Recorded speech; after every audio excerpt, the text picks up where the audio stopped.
Hello everyone and welcome to another edition of the Drug and Alcohol Attorneys newsletter video. In this particular video I want to talk to you about what are the signs that your loved one is having issues with substance use and or mental illness, and if you recognize those signs, what should you do about it and how long should you wait? So I speak to lots of parents from all over the country. Typically it's the mums that call me, and as I like to tell Audra, my partner, if I had a nickel for every crying mother I've spoken to, I'm sure I'd be a wealthy guy by now. So when I speak to mums, a lot of the time, when I ask them how do they know that something's going on with their loved one, they'll tell me, I just know. And I'm willing to bet they're right. I'm almost 54, and if I'm having a bad day, my mum certainly knows. She'll call me and say, what's wrong? I can feel that you're having a bad day. And I have no doubt that every mum on the planet has that same intuition, and they know that something is wrong.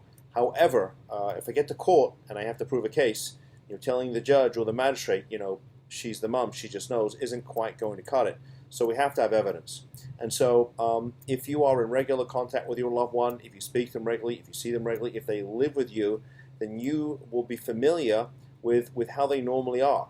And so some of the things that you can look for are, has their sleeping pattern changed? Are they staying up all night and then sleeping during the day? Have their cleanliness habits changed? Are they, not showering, or are they not taking care of themselves? Are they failing to exercise? If there's someone who was regularly go to the gym, if they stop doing that, have they lost a lot of weight? What are their eating habits? Are they skipping school, or are they missing work? Or do they just look unhealthy? Are they getting breakouts, on their skin? Are there marks in their arms, needle marks? Are you finding paraphernalia in the house? Are you finding pills? Are you finding little baggies?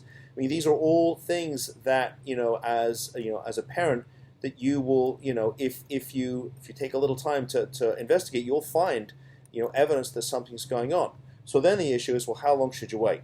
And as I talked about in a previous video, there are some things that are very, very consistent with these diseases. Number one, they get worse with time, right? They do not get better on their own.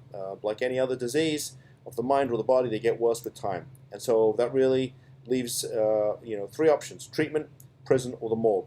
And so once you've made a determination, you have evidence that confirms your suspicion that something's going on, that there's an issue with either drugs or mental illness or both, then the time to act is now.